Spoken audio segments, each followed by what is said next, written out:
It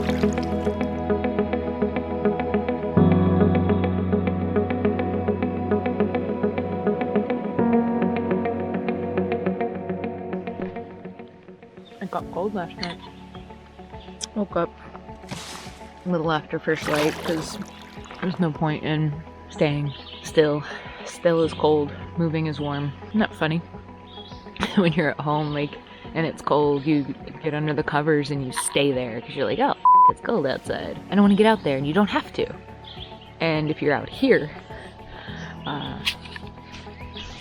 it's cold outside and you're like, shh, I better move, I better get moving. Hammock sleeping is inevitably cold. If it got any colder than it did tonight, I would probably rig up my outrigger and sleep under the Yakko. But it wasn't that bad. It was a conscious choice. I chose the hammock because of the pack weight and how small it is versus a larger tent. This is breakfast. Coffee. I'm gonna turn on all my electronics here in a minute. Set up my water packs. Got my socks on. There's a hole in them. Okay, I'm gonna finish eating breakfast and try to get on the water around 7 o'clock. I'm headed east. Last night's camp was nice. I'm glad to be on the river though. I read somewhere that morning sun, as opposed to sun from the rest of the entire day, is the best sun for you.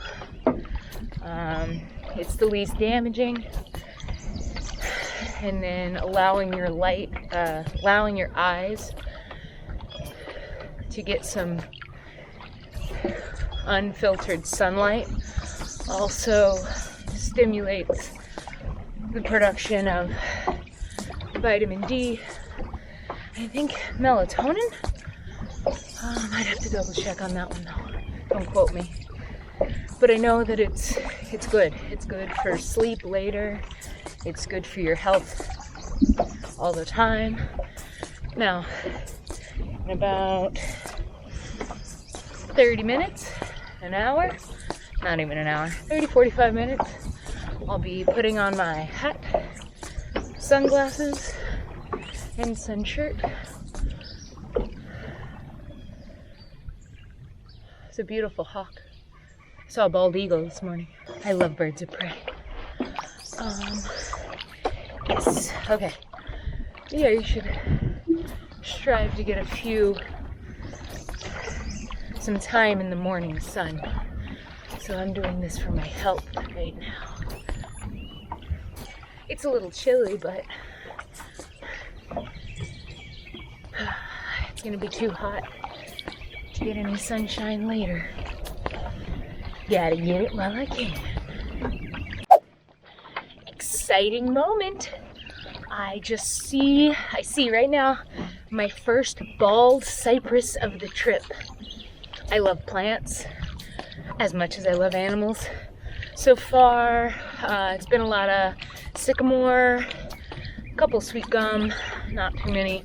A lot of sycamore, a lot of maple, a lot of TT. Don't Google that one. But the floral community is gonna start changing as I go downriver. And there's a baby one right there. Baby bald cypress. He's so cute. I'm very, very excited. I mean, oh God, in prehistoric times, like I can't even imagine what all the trees used to look like before. I mean, actually along the rivers is probably the closest to what it looked like in ancient times, because it's so hard to like log and access close to the water's edge. But even then, before like modern farming and agricultural practices here in America, the shipbuilders would push up rivers and they would cut down like the biggest trees they could find to make like the keels of the wooden ships. Nothing really, I'm sure, is as it was bald cypress number 2 and bald cypress number 3. He's the guy right behind that sycamore. There wasn't one on my side of the river. They've also been prized for their cypress knees. So a lot of them were killed and their knees were harvested. Look at those knees! It's called Cypress. We got a dongle.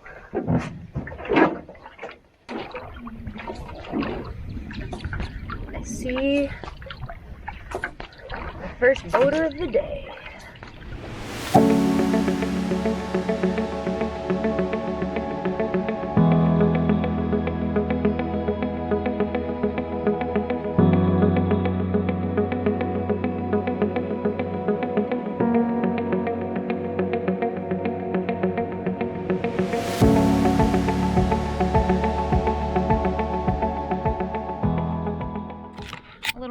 Pit stop. Stopped after 20 miles instead of my planned 30. Just TMI alert. I was having really bad cramps, and so I couldn't. I was getting like dizzy and lightheaded, and I felt really crappy. So instead of push through for 10 miles and again, it just wasn't fun. The point of this isn't to be like, push through all the pain, be super tough. Like it's to be aerobic, be in the right heart rate zone, be in the right mindset, be in the right, like, focus on my stroke. It's what this is about, and that's what I want to be doing. I can't do that if I feel like I'm gonna vomit. And I don't think it was anything I ate. I mean, I did filter some water out of the river the other day to cook my dinner and my breakfast. But I filtered it and I boiled it. I think I don't know. Shit, I think I'm okay. Maybe I'm not. Maybe this disgusting water is me up. I try to check the satellite imagery before filling up water, make sure I'm not close to or downstream of anything incredibly toxic, or like big farms, and I don't know. I hope it's not the water. Whew. I don't know if I'm gonna hit 60 miles today though. That's kind of a bummer. I do want to get to the coast. I want to get to the coast before I want to have options when I get to the ocean or the sound, because the weather there is more important than it is here. Like, it's windy right now, but I'm like down in the river valley and it's okay. It's not that windy. There's a couple of river bends you come around and it's like, oh crap, but it's not really bad. Alright. Okay, what say ye? I say ye, let's paddle.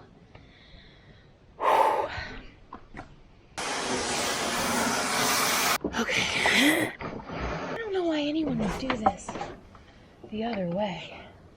Why the hell would you paddle against the current?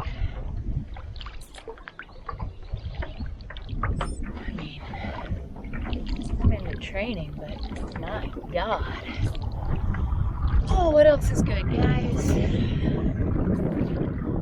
It's a cool north wind today, so temperature is nice. It's really nice out. Anxious about finding a campsite, as always. I don't know why that makes me so nervous. It just does. It's just, I feel like everything these days just says no camping. I feel like I used to just see campfire rings everywhere when I was a kid on the side of the rivers. And now, all I see is no camping signs. Alright, I am feeling a lot better. Yay, time.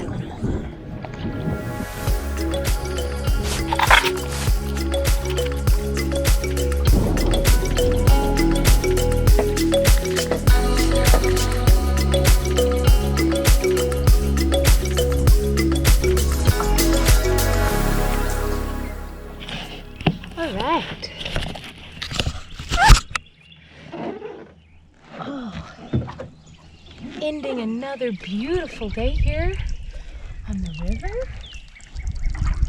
So rolling out.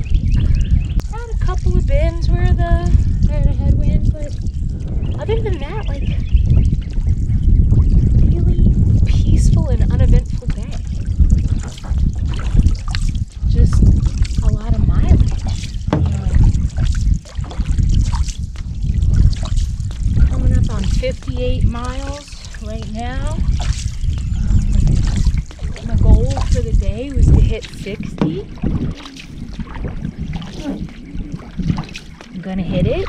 And I'm trying to be very mindful of each paddle stroke and how it feels like on my butt, how it feels on my hand. So no blisters. I thought I was gonna get one on my thumb on day one, but you know, I kind of adjusted how I was holding the paddle. Originally I was chafing in my butt, but I've kind of like adjusted how I move now in my seat during my stroke. And that feels good now too. The one thing I'm still working on is when I paddle on my right, it's like a really smooth stroke. And the water in my footwell doesn't slosh or make any noise. I don't know if you can hear it, but when I switch to my left,